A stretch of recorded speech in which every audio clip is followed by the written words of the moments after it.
welcome to Mock the Week. I'm Dara O'Brien, and joining me this week for our final ever show are Rhys James, Zoe Lyons and Ahar Shah, Angela Barnes, Hugh Dennis and Alistair Beckett-King.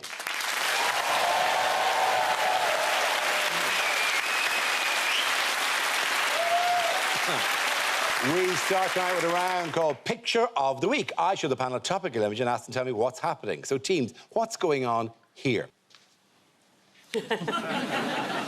So, where do you see yourself in 5 minutes? Where are they all? Well, Liz, I think they're at your leaving party. Sorry, I apologise. We've had... it's the second week of being in the studio, and for some reason we get lots of flies in the studio, so I brought an electrified tennis racket. I will get that fly before the end of the show. That's just a thing. It's going to happen. It's not really a major part of the show, but the fly is really pissing me off. I managed to catch the fly last week just with my bare hands. Yeah, well, I like technology, my friend. None of yours. Well, I will deal with the fly. Carry on, yes. Is it Jeremy Hunt going, for the purposes of the tape, Jeremy Hunt interview with Liz Truss, charge willful destruction of the economy?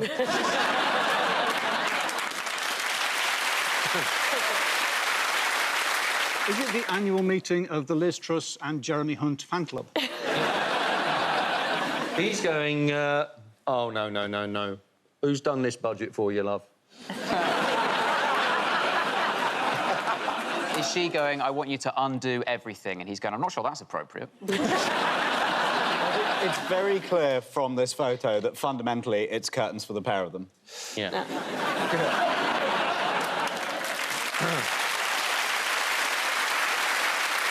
He's saying, I'm going nowhere. I've glued both of my fingers to the table.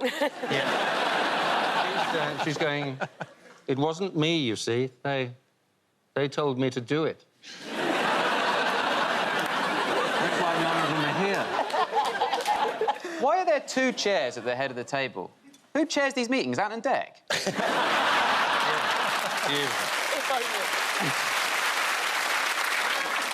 This is actually a preview from the near future where the Tories only have 2 seats.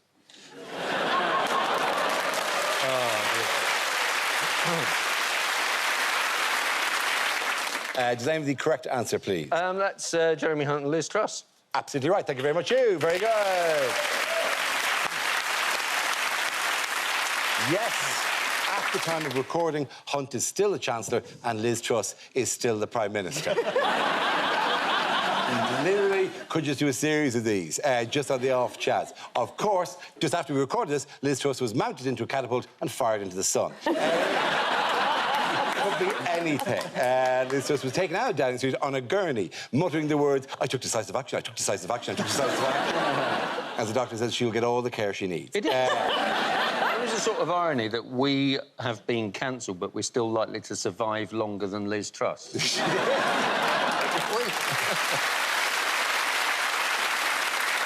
She's got a very unfortunate manner about her, hasn't she? Liz Truss looks like a woman who failed an audition for the next season of Handmaid's Tale for being just too freaky looking. I've got to say, what we're doing right now is just like a perfect allegory for the Tories, isn't it? We're all just sat around in fancy clothes, continuing to talk about current affairs as if we don't know this is all over.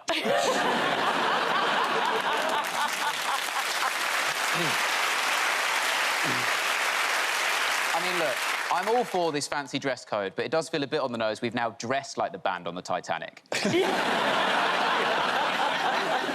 was an honour to play with you, Rhys. The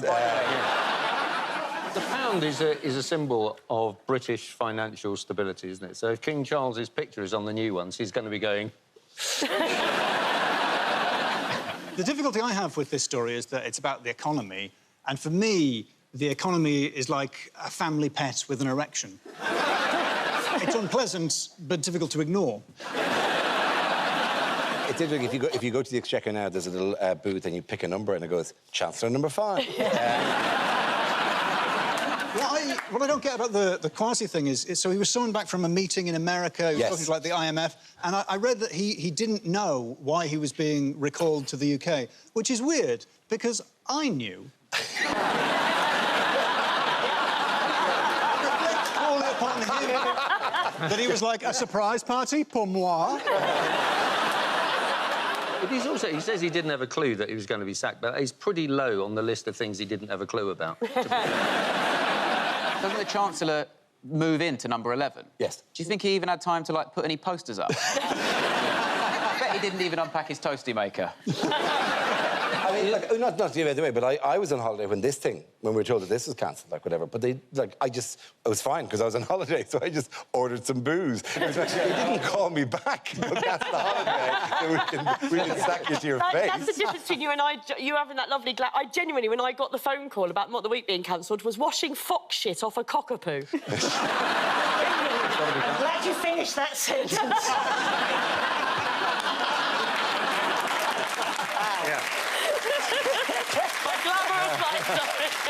Kwasi thought, you know, he probably thought he was all for the free market, but now he's wondering if he should have introduced legislation making it more difficult to sack people. Do you think that's possible? He's probably thinking, never mind, at least I've got a good pension. Oh, no! It's easy to criticise Liz Truss, but I think she's done what no other politician could do, which is make the Labour Party electable. It's a very good day, however, for the careers team at her old school, because she has gone on record as saying that her old school didn't recognise my potential. Turns out they nailed it. Sorry, are we seriously just going to sit around this whole show talking about the news? I just thought it was the last day. I thought we'd, like, play board games and stuff. I brought Uno.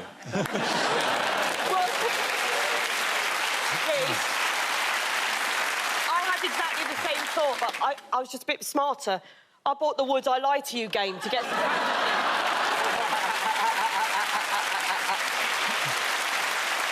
Angela? True. Yeah. Meanwhile, what's going on here? Imagine being such a boring president. You can turn up in an ice cream parlour and the people there are just on their phone. Is he saying this is a 44 Magnum, the most powerful ice cream in the world?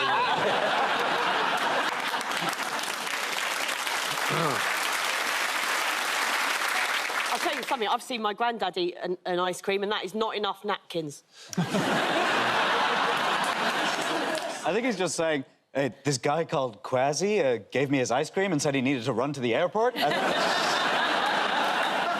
bet he's ordering all, like, 1950s desserts. Going, give me your best buttercream sundae pie with extra fruit pips, please. Or he's going, who wants a lick of Grandpappy's ice cream? There's something weird about eating an ice cream in a tie, isn't there? It's a bit like going to a soft play in your work shoes. Doing a panel show in a tux. Yeah.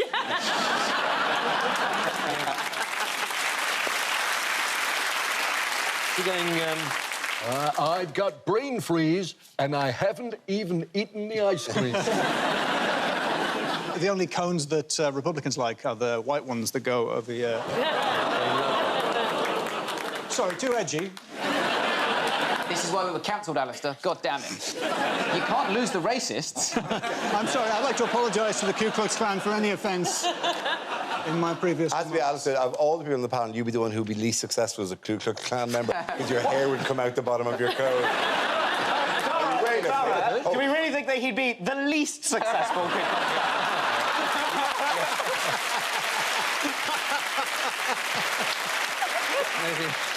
Yeah, I suppose that's an excellent point. At the end of the round, the points go to Zoe and Reese.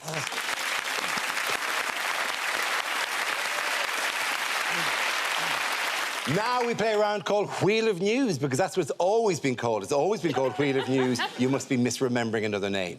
This game involves Reese, and you know what? Since the last time, me. I'm gonna have a go. So while we make our way to the performance area, Hugh, you come and sit down and do the reading on this. Thank you very much. Oh, that's why you've put on trousers this... Yeah. Oh, no, look. I'll do that. OK. Right, OK, what do I do? You read all the way through there. OK. This round is a stand-up challenge. I launch the Wheel of News, and wherever it chooses to stop, one of our performers must step forward and talk about that subject. And the winner is whoever I think is the funniest. OK, here we go. Spin the wheels. So the first subject is parties. Who wants to have a go about that? I'll do it. I get invited to a lot of parties, usually as a waiter. The parties have changed as I've got older, you know. Recently, I had to go to a murder mystery party because it's not enough to go to a dinner party anymore and just wish you were dead. It's always the same, the way you get invited to this stuff. It's always, come round to my house, I'm having a dinner party. Yeah, it's not always hosted by Tom Allen, but quite often. Come along! I'm having a dinner party, that's right. But not just any dinner party, a dinner party set in 1956. Oh, there's a dress code, and the dress code is inconvenient. You've all got to be in character all night. That's how a murder mystery works. You're all in character all night, right? And the characters of this thing are impossibly international. Right, the representation on display is... I went to this one, there was like a Swiss diplomat character, there was a German scientist, a British naval officer. One of the characters was Chinese. None of the guests were Chinese. That's a real test of acting range and moral acceptability. As Sharon from St. Albans attempts to spend her evening as Emperor Yang. I mean, she nailed it, but it was not OK.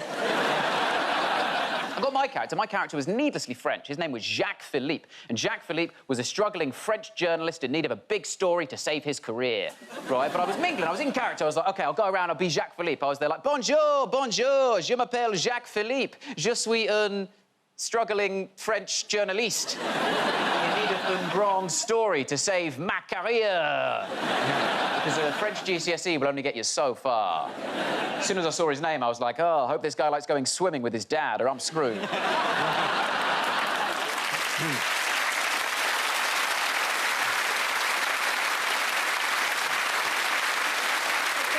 that leaves us with Dara, so let's see what your topic is. Spin the wheel, please. OK.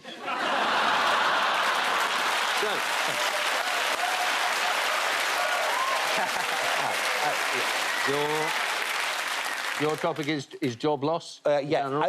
Let's spin it again. OK, let's spin it again. Spin it again. Is that an option? Yeah, it's always been an option. Yeah. Did you not know that? You don't have to take the first I thing. just had to improvise a Tom Allen impression. No, you can always go for another topic. Let's get something completely different. OK. Yeah, let's go for another. Let's spin the wheel again.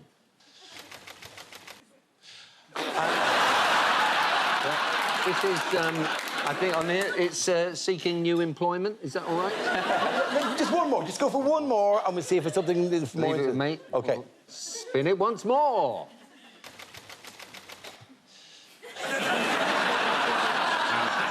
Slightly incomprehensible, but this is retirement. Yeah. Yeah, I get that.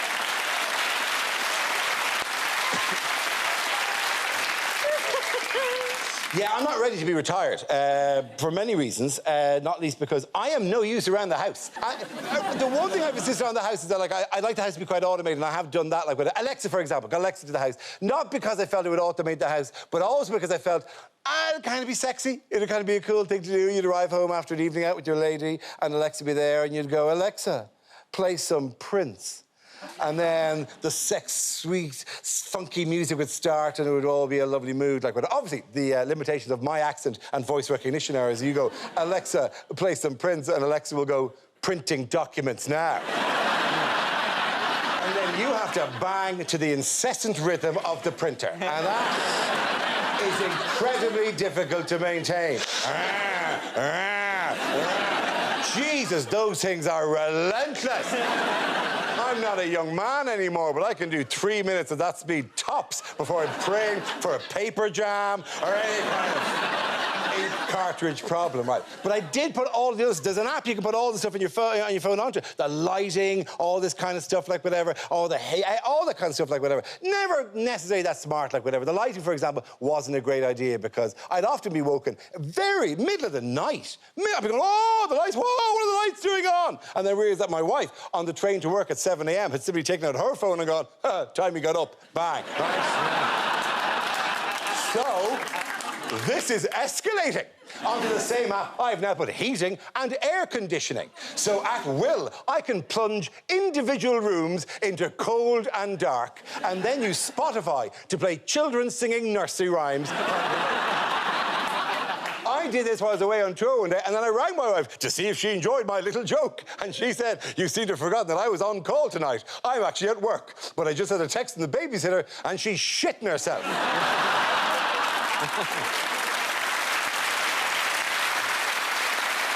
done. At the end of that round, I'm going to give all the points to Dara, because then at the end of the game, he's going to give all the points to me. That's it! Very good.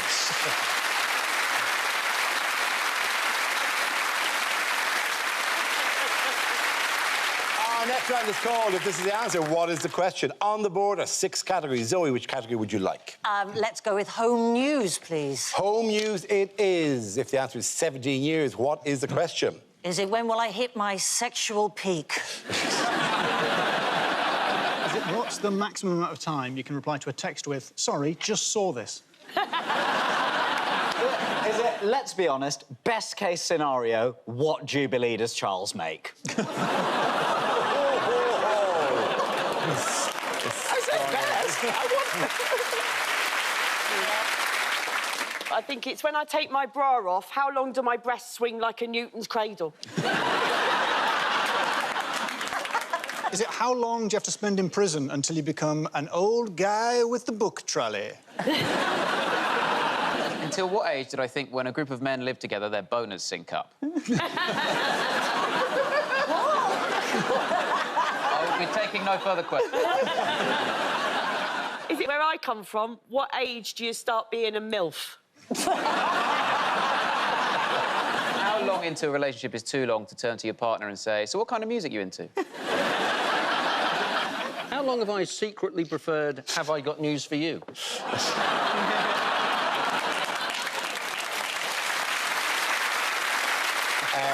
So, does anyone have any... yes. Yeah, the real answer. Yes? How long is it since you had hope in your eyes? Also known as... How long has it been since we started Mock the Week? Absolutely right. Thank you very much. Cheers. You're very good.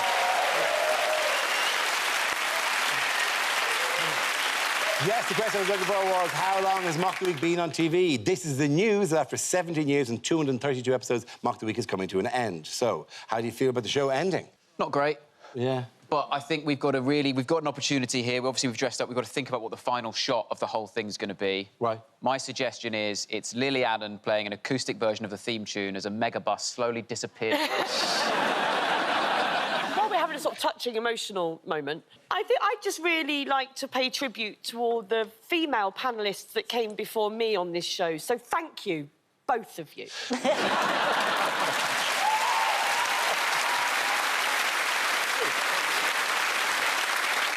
Hugh, you have done all 232 I have, yeah. episodes. I don't want to be sentimental about this, like whatever, Yeah. but we have got you a little gift. You're not a sentimental man, are you? No, I'm not.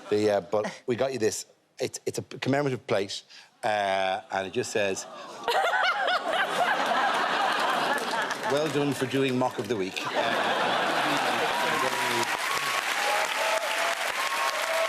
Well, there's only... The man said, look, it's totally unique. It's just you. That's the only one in the world. That's Yeah, absolutely the only apart one in from the one that I've bought you. Dara, I got you a card and a gift. Did you? Yeah. I got you a card. Here you go. First of all. Do I open the card first? Yeah, sure. OK. Enjoy your retirement. Good luck. Good luck with everything. Yeah. You put £5 in. Okay. And here's your gift. Oh, wow, you got me a gift. A lot of thought went into this. Oh, we really have. It's a copy of Bus Simulator 16.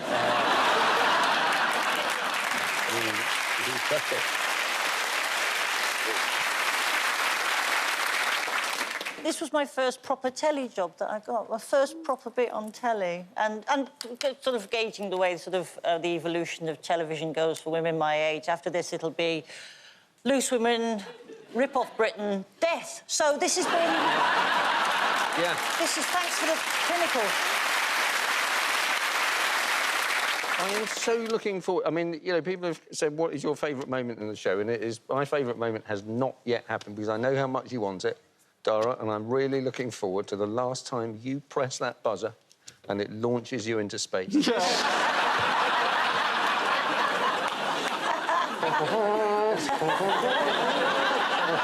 That'd be an amazing scenes we'd like to see. I would there go, slowly. Yes. Is there any way we keep the show on the air? There is a petition. Have you heard about the petition? I think we could save it if we just ended on a cliffhanger. That's how you get the petitions to get loads of signatures. People want to know the closure of the cliffhanger. So if we just literally get to the end where you're like, that's it for Mock the Week, goodbye, then I'm like, Dara, I'm your son. Blackout. Safe. OK, and here is the final story we will ever do on Mock the Week, so we had to pick a really important one. So, you know, why are some new iPhones making unwanted emergency calls? Oh, it's because they've...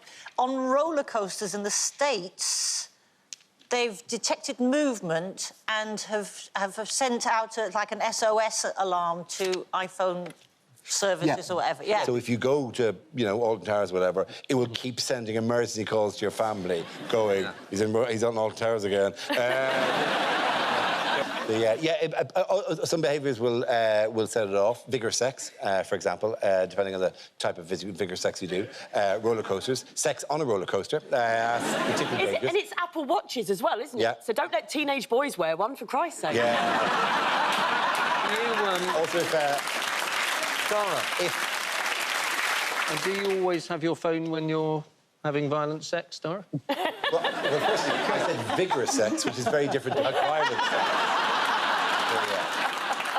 I don't want to go down whatever dark route you are going here, my friend. It's great. Vigorous just means energetic and happy, like whatever. Your grim darkness, I don't need that in my mind. And that's it, that's it. All I'll be thinking of you going, have a bit of this. Have a bit of this. That's the phrase I associate with you. Where do you keep your phone when you're having vigorous sex? Yeah. Just betwixt your buttocks. You say you don't do violent sex, but you own an electrified tennis racket. Yeah, but I don't use it in sex. I mean, it's just... You must have given it a go. Yeah. It's electrified! It's electrified! I would electrify my tongue! It was meant to be sexy, and now it's just me electrifying myself! I don't know about you, but I'm turned on. Yeah. At the end of that round, the points go to Zoe and Reed.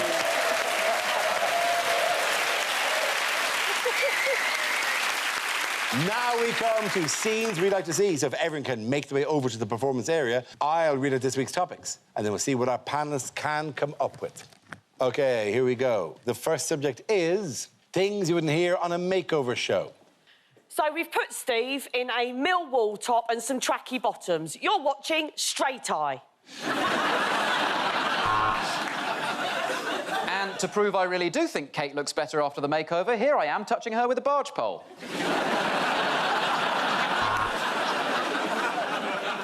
Well, Sophie specified she wanted 38D, so we have replaced her smaller boobs with an aeroplane seat.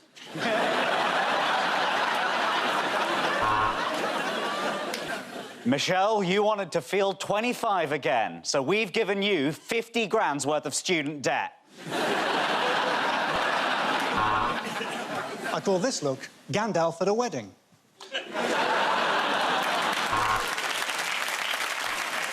Well, with a new look and a much-changed face, Alison will be furious we've made this documentary about her witness protection programme. We're going to make Steve look good naked by getting his partner, Debbie, hammered. When Sarah approached us, she said she wanted a little more male attention, so we've made her tweet something slightly incorrect about Doctor Who.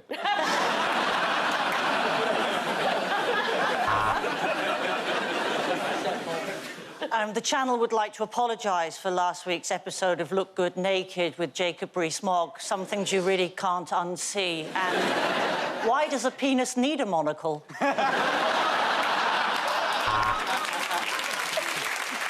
Well, you said you wanted something figure-hugging. This is our producer, Phil. Nothing ages you faster than stress. So you've got 30 minutes to change your life. Go, go, do it now! Debbie really does now look like a vibrant 45-year-old. Unfortunately, she's 22. Well, I think we've all agreed you look much better without glasses, and that's why we've all taken ours off. Brian has conflicting emotions about his hair transplant. On the one hand, he loves his new short, curly, dark hair. On the other, he's missing his pubes. Joining me to discuss his incredible weight loss journey is Kwasi. Now, Kwasi, I hear you lost 65 billion pounds in a week? Unbelievable. The last topic is unlikely things to hear on Mock the Week. After you.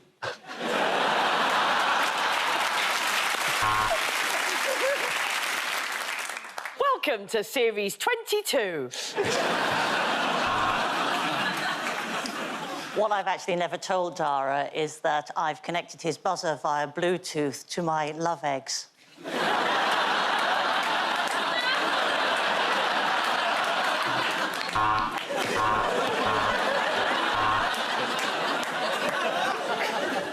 Well, now it's time for the final scores. In second place, it's Angela with 12. And in first place, it's Hugh with 48 billion and 6. Let's spin the wheel. And the next topic is criticism of Islam. Who wants to come in on that?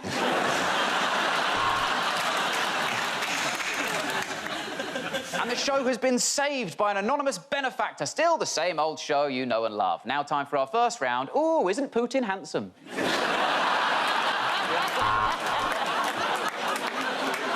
After 17 years, the greatest will they, won't they in British television history comes to an end, as Hugh and Dara finally fuck.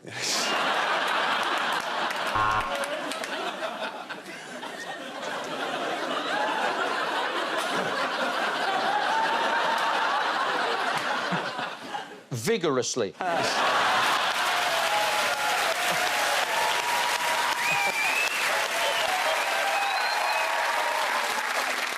Some say this show is scripted and rehearsed, but as a British Asian man... Sorry, that's your one. Sorry.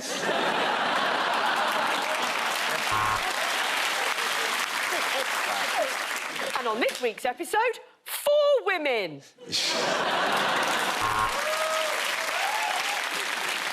Well, that's it for Mock the Week. As is tradition with BBC execs, once something gets to 17 years old, they're no longer interested.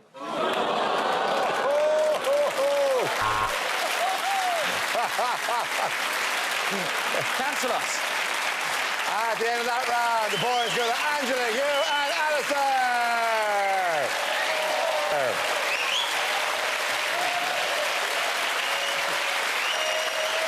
And that's the end of the show. This week's winners are Angela Barnes, Hugh Dennis, and Alistair Beckett-King. Commiserations to Reece James, Zoe Lyons, and Ahersha.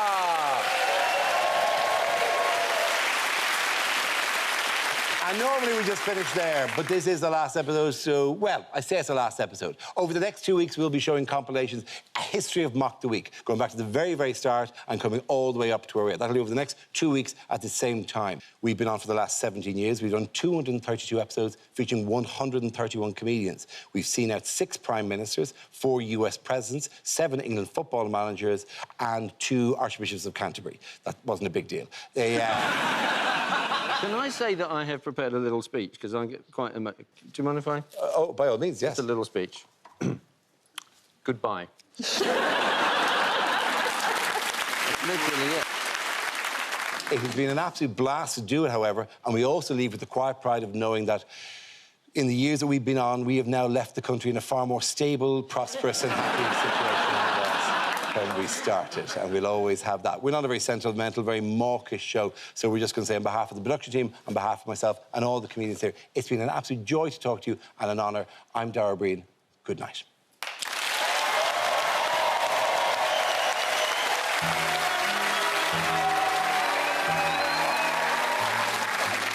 We'll meet again. Don't know where, don't know when, but I know we'll meet again some sunny day.